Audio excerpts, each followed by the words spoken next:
Rockefellers, the Vanderbilts, and Henry Ford made a fortune from the last energy-powered vehicle revolution. Let's seize the moment in the hottest sector in the world right now. Visit crushthestreet.com/win.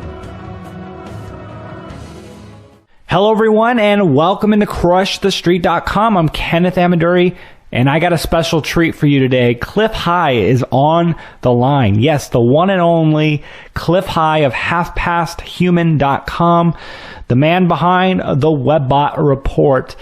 And he creates these reports through what he calls predictive linguistics, collecting data from all over the internet, all over the world. And he analyzes his data and is able to make some pretty accurate predictions of what is to come in the future. And one of those things that we're going to be talking about today, among other things, is Bitcoin. Eerily predictive of Bitcoin. We're going to talk about the election, precious metals, and even a coming Ice Age. Yes, there's a lot of data on this, and Clif is going to go into this detail. First of all, Clif High, thanks for joining me. Well, thanks for asking me. Very nice. Sir, let's start off. You know, we have the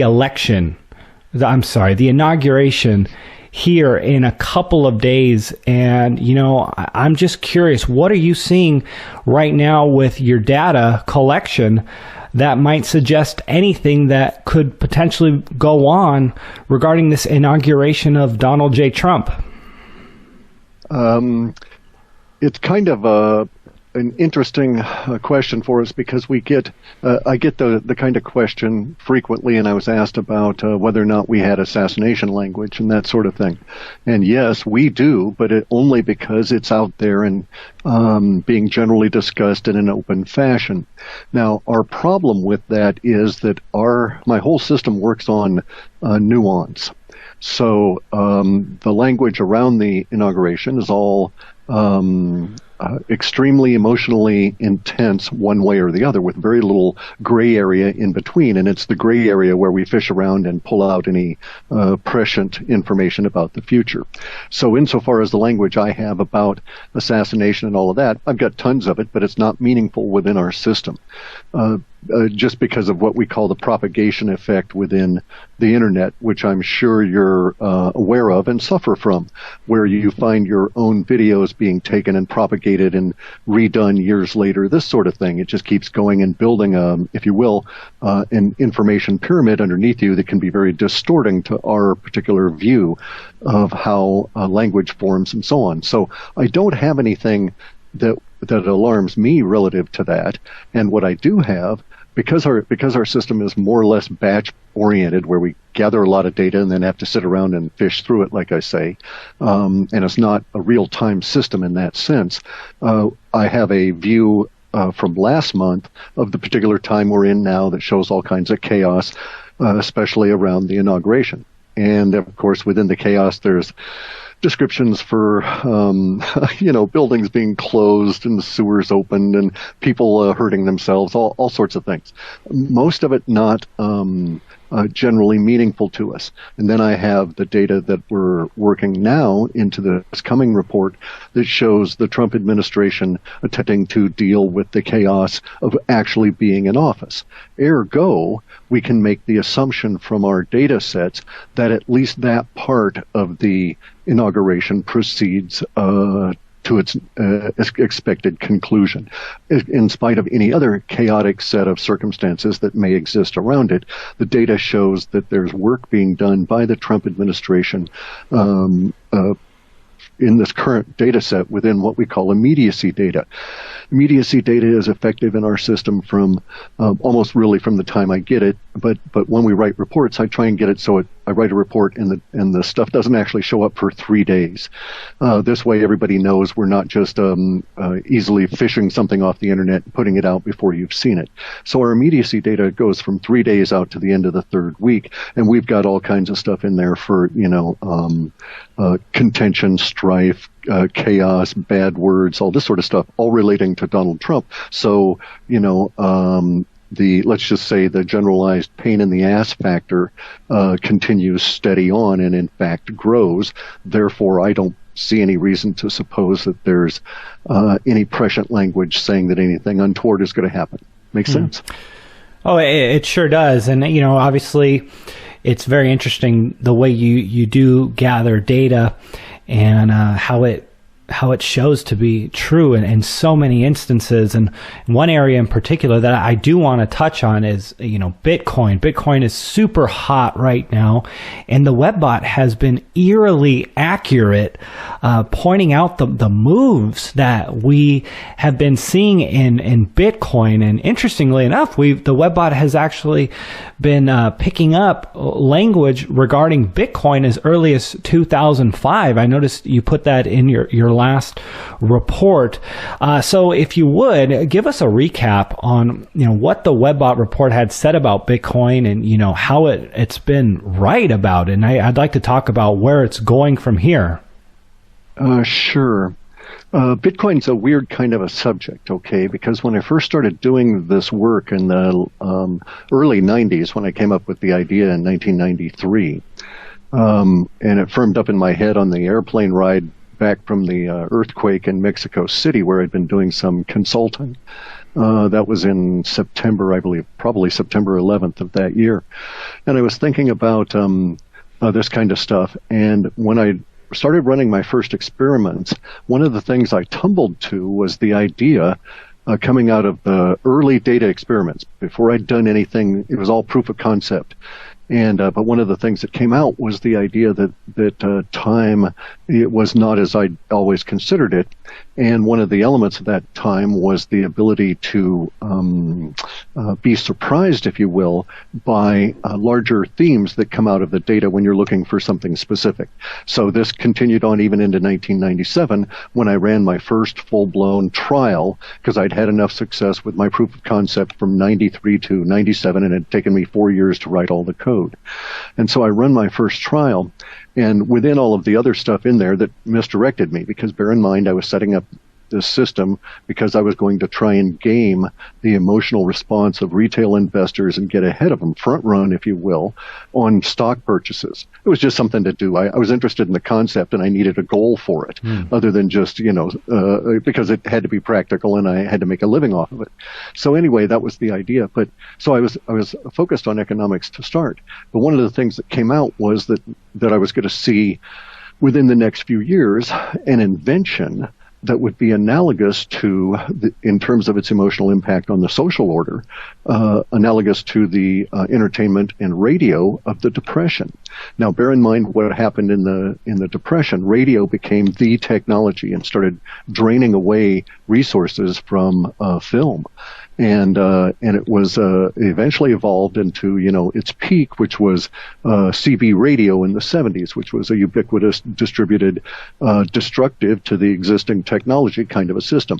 So I had all those sorts of language showing back up again with a no particular pinpoint. And then as we went along in the data, in the process of growing the system and working out all of the postulates and the corollaries and the principles and so on, around 2005, I started getting hints of that, the soon to emerge part of that equation, which would be the invention component that would be, as I say, analogous, would have the same emotional impact on the social order in general as radio and entertainment had had since the previous Depression. And so I was on the lookout for it. And then 2009, the white paper is released, and being a coder, I read that and thought, boy, I could code the hell out of this. It'd be perfect to mine. And that was, and then also I instantly knew that we'd solved the double spending issue, and therefore this was the invention, even if it looked like the flakiest thing anybody had ever seen.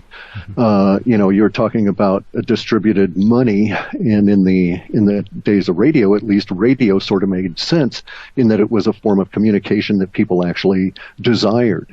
When Bitcoin came out, there were very few people that actually realized, A, it was a new form of communication, and that B, people actually did desire this, and they would certainly need it in the future. So it was, the success I've had with Bitcoin, I put down to a couple of factors. The fact that I was aiming at an emotional analysis system for stock markets. So I was clued into the economic to emotional links anyway, and was therefore able to jump on it when it started emerging in late 2010, early 2011, with the linkages between language sets that made Bitcoin, even in its nascent 1 penny and 10,000 for a pizza and that kind of thing. Mm-hmm. Even at that stage, there were emotional links that tied it very closely to silver. And bear in mind, at that time too, we had yet to reach the real peak point of silver, and silver had yet to penetrate in a broader sense to the greater understanding of the populace at large. So it is also a niche market with a very tight core of well-informed aficionados, a smaller outer ring of people that are sort of aware of it as an investment grade, and then virtually nothing beyond that in the greater population.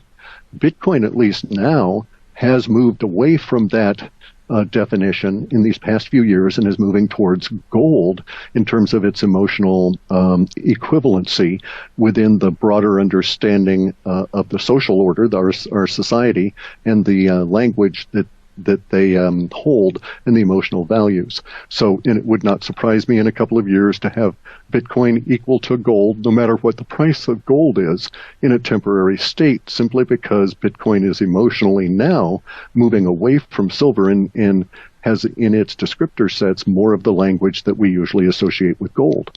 There's also another component of that, and that is that Bitcoin is gold is more well known than silver within our USA population, from which I still derive the greater amount of my Bitcoin work. But getting back to the eerily prescient component of this, and its very accurate ability for forecast since probably July of 2015, when Bitcoin was in the $200 range. That's when I started getting indications in the data that I should stop thinking of Bitcoin in terms of US dollars and start thinking in terms of RMB. And the yuan, the Chinese yuan. Right. And at that point, the numbers started reconciling and making sense, and I was able to fine-tune my algorithms because I realized I was certainly picking up greater emotional complexity and emotional sums from the Chinese spiders than I was from the English-speaking spiders.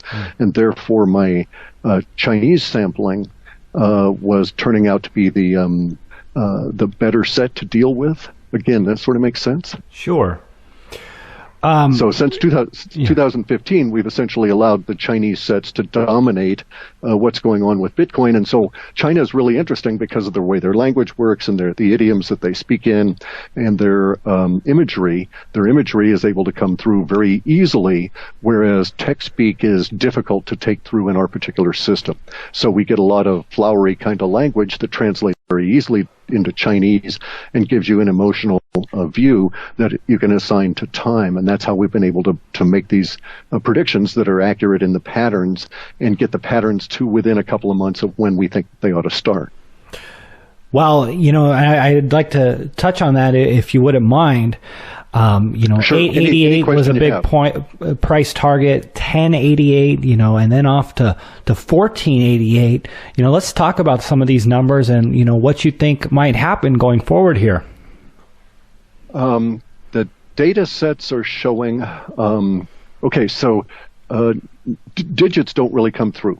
In our system, we throw them out. So we use expressed numerals, that is spelled out numbers. And we get a lot of that in Chinese because of the way that their language is structured. They have a tendency to write the number out more than express the digit. And so this has been very good for our accuracy. I actually should have at one point said it would go as high as 1130-ish before coming back down to 888 to hover around there. It's difficult to know how much to provide in the reports because my audience is rather diverse. And so it's not just trading community guys that are interested to know this amount on this date kind of a thing. We have people that are interested in the general trends and at a much larger, longer time frame. And so for Bitcoin, the data sets show that we have a certain number of days that are going to pop up in early February that will express a temporal echo to what we've just been through in terms of the push on Bitcoin. So there's a lot of prescient data within the Chinese spiders that suggests that the central authorities of China are in the process of preparing their population for a number of major economic periods, not events, but periods of time. Bear in mind the central authorities of China have to deal with, in a good year, 75,000 riots in which there are fatalities and destruction that equals at least $100,000 US dollars in damage. And many of the fatalities are in their military or their police trying to deal with it. So they have 70,000 of those in a good year, and they've not had too many good years in the recent decade. And so they're very concerned about the economic well-being of the populace, and they don't want them to be blindsided. So what they've been doing for these past number of years is encouraging their populace to shift into gold and silver at a personal level, and encouraging institutions and corporations to think about a dollar-absent world. And in doing so, they've let out all kinds of prescient language that now we're able to say, aha, the recent moves Chinese have been making, central authorities have been making relative to the exchanges are forecasting or telling us that China is about ready to adopt within the language we get this, as the discarded nephew, Bitcoin. So the discarded nephew relates to a popular image within China in this epic tale that is one of their sort of creation stories called The Journey to the West. And within there, the discarded nephew is the person that is mentored and taken along, and to some extent is the exposition within the story, the point of saying certain things to the audience. You say it through this particular character within that story. And so the implication is that the Chinese authorities are going to mentor Bitcoin and mature it. And so this slides in with our thinking that there's going to be a period of echo here in early February that will see the rise of Bitcoin again in price, which will start off on get us through this 1088 gate and head us towards 1448. And in that getting there, there's going to be a bunch more of these crocodile teeth days where you'll go up a bunch and come down a bunch, such that on the chart it ends up with all these little spiky things that are in a generalized uptrend. But within each and every day, you're going to get downs that may be take you down to the lower than the previous day's close. But in general, the whole trend is upward.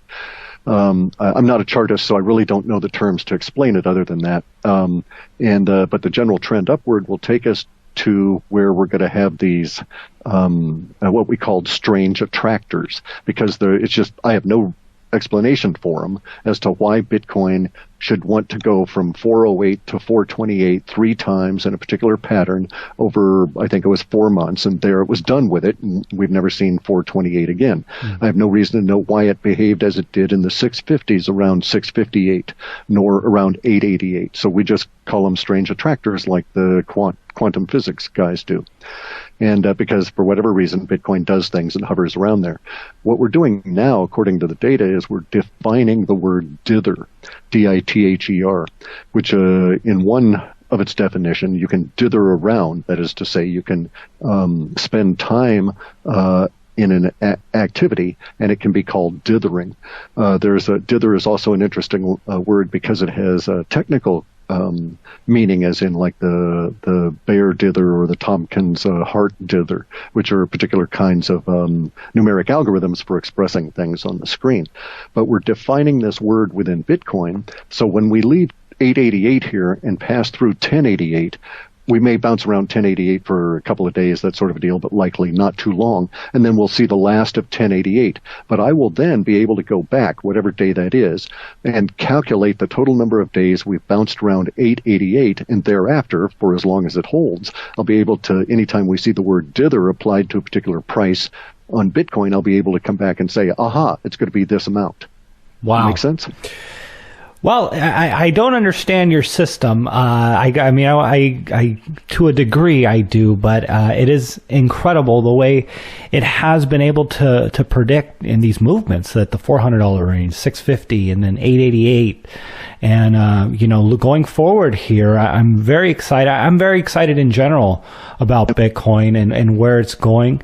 And does any of your data suggest what Bitcoin's role is going to be going forward with, the governments, obviously a lot going on in China, central banks, actual, maybe the ushering in of another digital currency? What are your thoughts on this? The data sets have Bitcoin with very long legs, so going out decades. And within those sets, we have descriptors that appear as we shove our model space further and further out. Sometimes these descriptors are bringing back imagery that suggests that Bitcoin is going to be used to settle very large accounts between corporations, and then ultimately act as a state-to-state or sovereign-to-sovereign form of settlement. And the reason it will be able to be used that way is because it's global, and because it basically, everybody says Bitcoin is not backed by anything, but no, it's really backed by all of the people on the planet. If you wanted to think about it a particular way, it's a communication media before it's a form of exchange, and then we call that exchange money and deal with it as though it were currency or specie in our hand. And so it's basically an abstraction that we all agree to. And this particular abstraction has all kinds of benefits to us. So the data sets have Bitcoin as being a national settlement vehicle, and at that point it's we'll have different names for decibits and millibits, the way we have different names for a dollar and pennies or a pound and pence, that kind of thing. Well, Bitcoin is a perfect transition over to silver and gold. And in the last report, you talked about $1,000 Bitcoin and the impacts, how it will correlate, with the price of silver and gold. And I need you to explain it because I know I didn't do it justice. So please elaborate on that. And it's not, it is indeed correlation. It's not cause and effect. So there's no direct causal link between Bitcoin and the big takeoff in silver and its gapping. There are correlations. So in deep data mining, which is basically what we do, and then add a prescience feature to it, there's still the difference between correlation and causation. So whatever it is that's going to prompt the sudden inrush of wealth into Bitcoin will spill over into silver and then gold. And we also see this beginning in China before we see it happening in the rest of the world. So I suspect that we may see a confluence of events in early February where the exchanges in China are vetted. That is to say, their gambling practices have been cleaned up by the state authorities, and these exchanges are on their way to becoming more like what we might think of as a depository bank, not in what we have in the West as a bank, that can gamble and buy stock and all of that, but rather the old-fashioned kind of a thing where all they did was the boring, mundane business of taking your deposit and handing you the cash when you needed it. And so I think that's what China is going to do with their Bitcoin exchanges. In that same process, they have been openly encouraging the purchase of silver, and I think that there will be some new mechanism whereby silver will be able to be more easily funneled into the Chinese population. I say that because we have long-term data sets that show a linkage between southern Mexico and China, where southern Mexico will be supplying 24/7 as much silver ore as they can possibly get out of the ground and shipped over to China.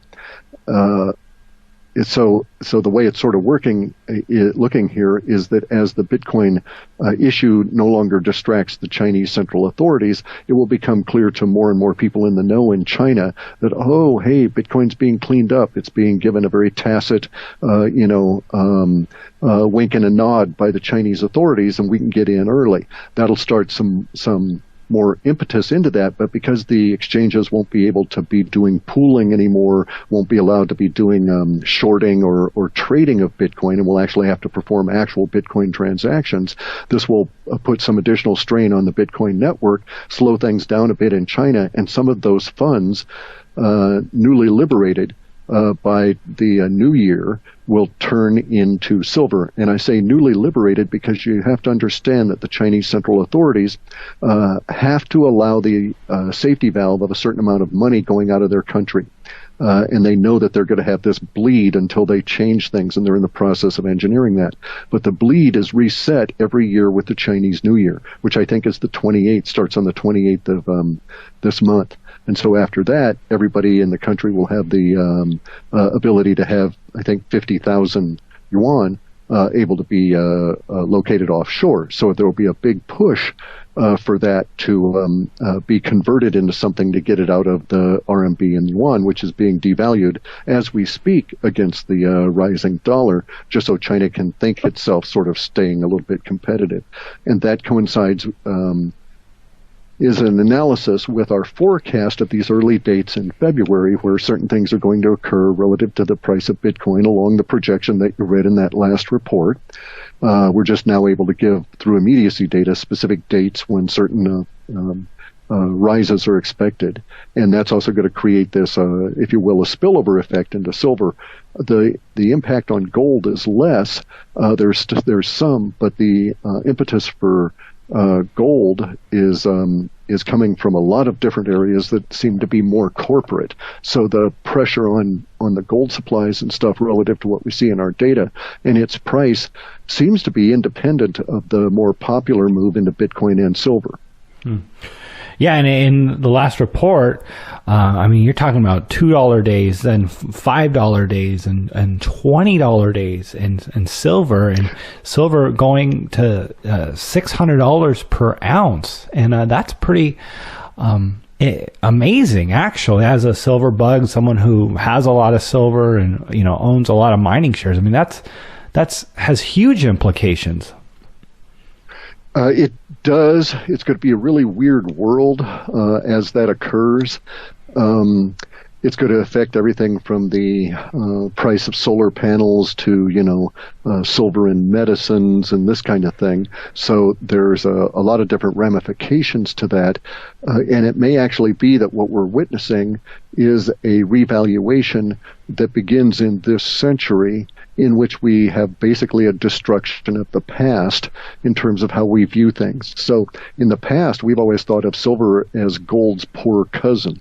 And we may now come to think of silver as something that gold envies, simply because it has uses that gold does not, and will be consumed in those uses. And our movement as humanity into those kinds of things that use silver is going to be increasing at a very rapid rate. So the rate of increase and rate of destruction of silver is going to increase as well. We have stuff in our data sets that go to the point of silver being too precious to use as money in the 2020s, where governments will basically declare silver to be an extreme strategic resource and do everything they can on bended knees to get the population to dishoard because we're desperate for it for technologies. This is, and I'll give everybody a big heads up, but that period of time is going to be really interesting for the technologies that will be coming out of all of these. Let's call them, instead of high tech, let's call them hyper tech, because it's the next level stuff, right? It's way beyond computers and any of this kind of stuff. We're into talking anti-gravity, temporal shift, field mechanics, all of this kind of thing. All of these machineries are going to require silver at incredible levels, which will actually force us to be parsimonious, very, very stingy with how we use silver, because it'll become so valuable. The world is just going to really shift in some strange ways as we go forward here. Wow. But as far as silver goes, the $600 an ounce is seen as part of just the simply economic degradation that we're facing over these next few years, bearing in mind that we're at the end of all of these giant cycles, and that the ability to, let me see if I can phrase this in a way that's optimistic. If we can see where we are at historically, we can choose what elements of a historical rhyme we wish to express. If we're unaware of that, then we're at the mercy of our fate and our destiny, and we'll thrash around and express the widest possible echo of that particular period that we're echoing temporally. So, and this is not the case, but if this were a period of time and it was an echo of a civil war, if we knew that we were facing that, we could, for instance, change our language, focus it, redirect it as a society, such that we didn't actually have to express the shooting each other part, but we could nonetheless work out all of the other issues that are usually resolved in those periods. It's an issue of knowing where you are of having a historical perspective with yourself in it. Most people don't, but there's a number of projects that are within the dark ops kind of things. The people living in holes, re-engineering crash space alien kind of ships and so forth. There's a number of projects in that world that are attempting to do just that. So I personally have an element of hope here that we might be able to, as I put it, up-level ourselves out of this current cycle.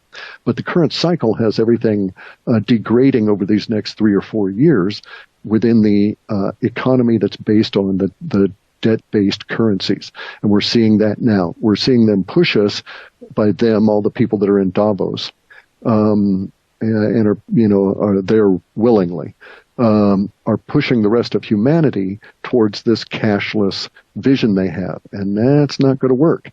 They think it's going really well for them now in India, and they don't have a clue what it's going to be like once the a confluence of events occur in March, and from that point on, then the folly of their ways will be seen quite clearly, and you'll start seeing the panic within our system here as the Federal Reserve realizes their Indian experiment has gone horribly, fatally wrong for them. And it's that point in this part of 2017 that we see this movement within the wealth going into Bitcoin, gold, and silver that's entirely independent of what's going on in the debt-based currencies and all the debt-based equity or shares markets, because it's not equity. You don't have equity in there. It's just a mutual exchange of debt. And so it's kind of this weird divergence or bifurcation, which we really wrote about in December's report. I love the way you put that, up leveling yourself, out of the current situation, and it really comes down to just being educated and prepared. And I know that's something that you're very passionate about doing, sharing this information with people. One of the things, self-interest. I'm not necessarily a good guy. I just don't want to live in a world full of a lot of people going absolutely batshit crazy if I don't have to. Well, I want to talk about the world changing here, and something interesting. We're going to change topics, and you're predicting a mini ice age from 2025 through 2050. Obviously, this is against the mainstream narrative of mankind's significant impact on the environment, causing global warming. Yes. And what's coming up in your reports. I've got to ask you, what leads you to think that we are going to face this ice age, and what is that going to look like? Well, here's the thing. I pride myself on being a self-taught engineer. Okay, I've built sawmills, I've engineered and crafted boats, worked with my father building boats since I was about 5. So when I see the stuff in the data sets, I don't just assume that it's going to happen. If there's a possibility that I'm seeing something in the data, I go and check it out if I can. Once I get done with looking at the report or the data for the report, I go and say, okay, if this is to occur, then X, Y, and Z logically must be happening at this point. And so in the case of the Ice Age, way back in 1997, the first full run I did, I was looking for Stanford University Network. That was just my target stock I was going to go on because they were hot. There were a lot of retail people that were investing, I thought, at the time. And basically I was going to get in the system and use the knowledge to buy some Stanford University network computing stock and then sell it and make money. Well, the first thing that came back was vast quantities of information about our sun having a disease. And and which it brought back all this long-term data. And I can go into why that was the case, but anyway, all the long-term data was focusing on this ice age coming up. Now, I'm in my 60s, and I was born in the 50s, and during the 50s there was a huge debate of all these scientists at the time as to whether we were going to flop Venus or going to go flop into an ice age and go hot or go cold. And the consensus at the time among people that really thought about it very deeply was that we were going to oscillate back, forth, but that so far the planet had never, ever flopped into a Venus kind of stage, because you never recover from those. And so the expectation is we were going to end up as an ice age.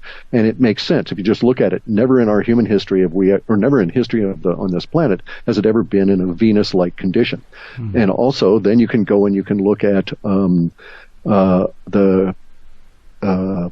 proffered by the powers that be, that is to say, academically supplied information from all of the studies that we've paid for with our taxes over the years that show the climate data going back thousands and thousands of years. And in fact, in their minds, hundreds of thousands of years. Now, I can sort of screw myself here and say I dispute many of their ice cores as being as old as they think they are, and I can prove why that's not the case. But nonetheless, my point is that those ice cores go back at least to the end of the previous ice age. And so if we look at those ice cores, we see that, well, about 1436 through 1484, which really prompted Columbus's expedition more than people realize, there was a mini ice age back then. No humans were driving SUVs and stuff at that period, but just before that ice age, what happened? Why, we had huge amounts of carbon dioxide growth to levels that are almost what we have today. And as far as what we can determine from the ice field studies, we've had periods of time where there was higher levels of carbon dioxide than we have today, and it invariably leads to two things occurring. The oceans suck the carbon dioxide out of the air, and for whatever reason, again, I can get into the mechanics of that, but and then during that process, we go into an ice age, and it's happening all over again. Now, what's shocking me is how rapidly it's happening. I thought we had until late 2018 before we would have massive impacts on our food system, and that's occurring now. It's happened these past 2 weeks in Europe, to the point where they're now having to import fresh vegetables from North America because they've lost most of the vegetable crop in southern Europe that usually feeds northern Europe. And so this was 2 years earlier than our long-term data. Our long-term data is not so accurate in terms of when the details are. Long-term data is effective usually it runs about 19 months out, but there's components in it that go out in a multi-generational. And so when looking at it from way back in 97, I knew that we were looking at about 20 years, but which, 2017 should have paid attention. But anyway, I didn't know if it would be 20, 25, or whatever. And so recently I'd expected some of these things to occur as forecast in our data sets, but again in long-term data, and I didn't expect to see them until 2018. Well, they're showing up very early in 2017, which is not necessarily a good sign at one level, but at another level, at a social order level, it is fantastically good. And so let me divert for a second and say it is better for us as a society here in North America that have been kept mushrooms, grown as mushrooms in the dark, fed manure every day in terms of the information. It is far better for us to get slapped in the face hard with an iced up cold fish this year and to have that shock strike us viscerally, such that we get off of our collective butts and start reacting to it, than it is for the ice age to creep up on us over these next 2 years, while the powers that be are waning in their influence, but nonetheless still able to influence the collective thought. So in my thinking, it's much better to have the powers that be have their climate warming chair kicked right out from underneath them, as we actually have mega food crisis planet wide, because that's going to get everybody's attention, and we'll get serious about this. Because if we don't, the potential for near species level extinction, at least insofar as the developed world is concerned, is very real. We may be squeezed by the ice for a number of years before the new lands appear in decreasingly smaller areas upon which we can live and hope to exist. Need not be that way. If we know what we're facing, we can get hard about it and get onto it now. But if we don't, we won't make any preparations, and then we'll simply have to react. But we have to say to ourselves, the Bosphorus is frozen over. That doesn't happen that often. You don't have sea traffic going through the Bosphorus Straits. We have ice. Two major rivers in Hungary are frozen, Danube and the Tilsi. We've got northern Europe frozen. We've got snow in places in Spain that have never had it before, and it's record snow causing buildings to fall over. We've got huge winds that are destroying greenhouses in Holland as we speak. England is under the coldest winter ever. We've got Venice frozen over. The canals, even the lagoon in Venice is frozen over. And as forecast, by the way, I noted in one of the recent reports that pretty soon it was going to be just the only places that had flowing water were those areas that had it next to the sewage. Now, also bear in mind something about Venice. If the freeze continues because of the age of their pipes having never ever been frozen before, when it thaws, they will find that they don't have water in Venice anymore flowing anywhere, and it's nothing but sewage dumping out everywhere as they try and recover 400- and 500-year-old piping systems. Wow. This is going to happen all throughout the region there. We've had people in Bangladesh that are filling their hospitals because they don't have warmth. Same thing. We've had people in India, Pakistan, and Kashmir, and southern China that are having to relocate simply because they don't have protection against extreme cold. So this is the supposedly the warmest year ever, and that the recently as 6 months ago, the Democratic National Convention people were saying they needed to use the RICO Act against people like myself that are saying that there's an ice age coming and that I was somehow perpetrating a fraud. And I would say that, well, when you lose 80 to 90% of the vegetables in Spain and northern Italy, all in a 1 week period of time due to flash freezing, that's part of an ice age, and I'm not the one committing the fraud. Wow.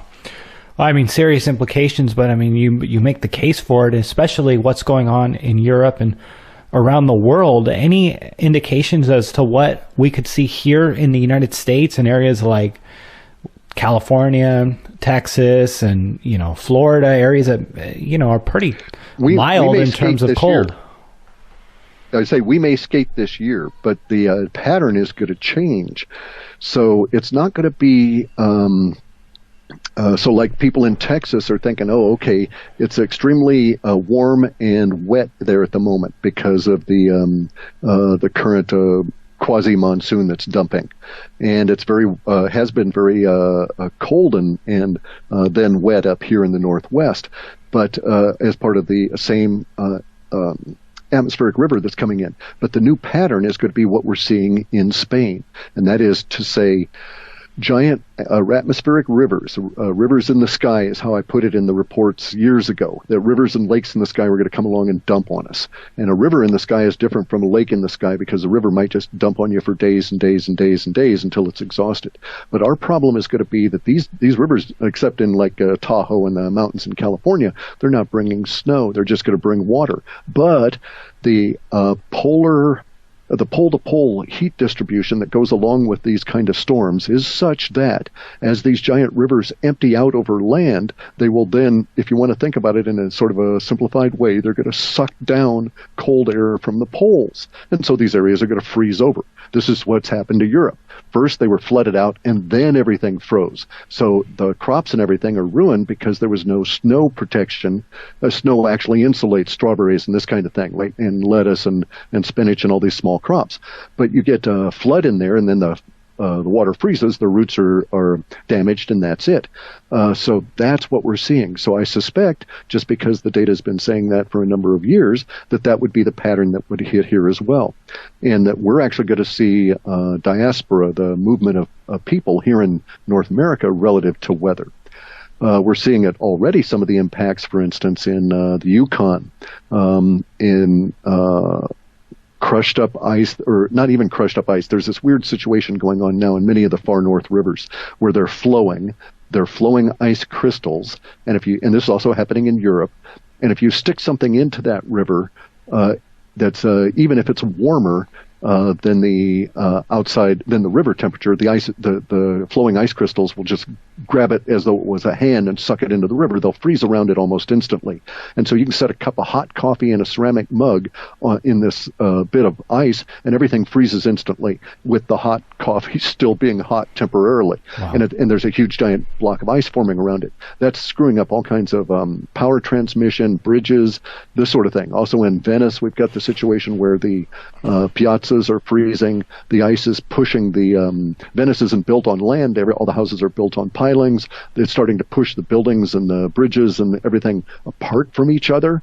And so this is the expectation that we're going to face this for at least, most probably, I would think, the next 30 to 40 years of your life and your generation. So you guys have got to get, we've got to get serious about dealing with this and planning for how we're going to cope with these kind of things. Well, this is going to be a complete curveball to conventional wisdom, conventional understanding, considering what we all understand and hear from the mainstream media, which is we're getting hotter. That's this ice age information is not being told to the average person, and it's going to be such a major shock. And then you throw in the economic collapse on the horizon. It's just this huge perfect storm that's on its way. It's just that way too, though, from the 1930s. And if we look at it, it's a temporal echo. The echo we're in now is actually more of an echo of 1918 and the period of time, which was the collapse of globalism at that period, okay? But combined within there is all of the stuff that went through the 30s and the 40s, the war cycles and all of that. We're in this echo. So, but we're up-leveling because we have so many more people. So instead of having the Dust Bowl to contend with, and there's a whole lot of people that will tell you in the 1950s, hey, this Dust Bowl we just had is a sure sign of an ice age. You get this stuff happening before every giant ice age, giant areas of drought, and it's all connected in this thermocycle that moves heat around the planet from the equators up to the poles, and this all occurs because of the sun. So for a period of time, you are warmer. Just before all of the ice ages, even in the Maunder minimum, just before that period of time, things become very idyllic in terms of their temperatures, and then they get a little bit too idyllic, a little too hot, and then boom, it starts crashing into the cold, and it has to do with basically how our planet takes heat from the sun gathering areas and moves it up to the poles. So yes, this is going to be disruptive, but the narrative that I'm stating now relative to the Ice Age is actually supportive of a lot of the economic stuff we've seen, where Bitcoin, for instance, is going to be used as a cross-border settlement method because it won't require moving physical goods, which will be increasingly difficult for a few years during the Ice Age aspect of what we have to deal with here. Now, on top of this, of course, I have to point out we're in the midst of a giant energy crisis, and we just don't know it yet, and that's going to contribute to the giant crash or a confluence of forces here, not a crash, but a confluence of forces that are putting pressure on humanity such that we will stand up, no gender offense here implied at all, man up, and face the future and get on with things, because here's where we're at. When they first started drilling oil wells in the late 1800s in Michigan, they were getting a 500 to 1 return in energy. So for every instantly, I mean almost staggeringly instantly, for every barrel of oil they put into drilling, they would instantly get 500 back, and they were able to maintain that 500 ratio out of that well for years. Even the best we can do with our fracking and our high tech and all of this, which is a negative net energy return, because we don't ever calculate the cost of these new technologies in terms of what it takes to actually build the slant drills and all of this kind of thing. But even the best they can do is a 5 to 1 return on investment, calorie for calorie or BTU for BTU in petroleum. And our society does not function on anything less than about 15. At 12, we could survive, but at 15, we can sort of grow about maybe 1 or 2% per year. So the Federal Reserve is fighting a losing battle here. They'll never be able to get growth out of a population that isn't growing and an energy supply that isn't growing. And at the same time, we now have a depletion of energy because we're facing economic or environmental conditions. They're going to want to suck more BTUs out of us each and every year as the climate becomes harsher and harsher, until eventually we give up and move south. And even that requires more BTUs out of us just to relocate and to try and reestablish and so on. So, and it won't necessarily work because there's no guarantee that the glaciation patterns that we're going to see in the future are going to match those of the past. And in fact, a lot that will argue they won't. But we'll have to contend with it as we go along. This is not seriously doom and gloom because there's sort of benefits to this. I won't see them because I won't live long enough, but in your lifetime, you'll see land bridges. You'll see so much land exposed around Cuba that ancient civilizations will be able to be, explored and all of their material taken out. We'll see land bridges that will connect India to Sri Lanka to Ceylon. All of this kind of stuff will occur again as these vast rivers of moisture in the air dump snow onto the planet that never melts. And so we start building up glaciers, the oceans retreat, and Bob's your uncle, you got a new landmass to deal with. But you can do things with it. So at the moment, we're going to be squeezed in our technological society, and we just need to, follow the Marines' advice of, adapt, or innovate, adapt, overcome, that kind of thing. We're not stupid. We can do this. We just have to up-level. But you don't do that with your head in the sand, thinking that you're facing, you need carbon tax or carbon credit market somehow to affect SUVs that are not being driven on Mars, yet Mars is going through the same thing we are, and they're not being driven on Saturn, et cetera, et cetera, et cetera. All of the planets are going through exactly the same processes at this time, which is all related to what the sun's doing. And if you actually look at it, our solar maximum that we're in now, that drops down to a solar minimum by 2022, but our solar maximum that we're in now is lower than most of the previous solar minimums. So when we hit and we're talking total solar output that we receive on this planet. So if we're talking getting into the solar minimum in 2022, then it's like, hey guys, that solar minimum is going to be lower than anything we've ever seen, aka an ice age is here. And actually, we're seeing the first of it this year. I'm willing to make a bet of I'll even wager a half of a Bitcoin that we will see places in Europe this year where the snow does not melt all through summer and new snow gets on it before the summer ends. Wow. Well, that's a huge statement right there. Man, I can talk about this for another 2 hours, but we're getting to that point. Clif, I want to thank you, first of all, for coming on the show and sharing your information and sharing your knowledge with us. Huge implications. Up-level yourself. When it's all said and done, I really want to take that away from this conversation today.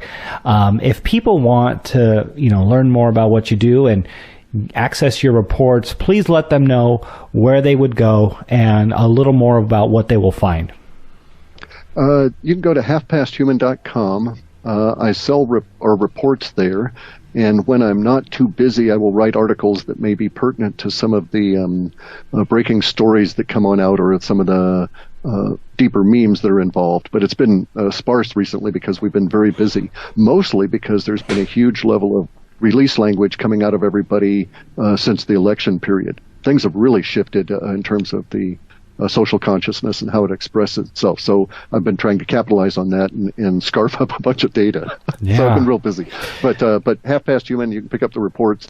We keep the cost low and have them going back for a while. And it's all, no BS. When we make a prediction that doesn't happen, I'll be quite happy to say, oh, no, it didn't happen. But hey, these other 9 did.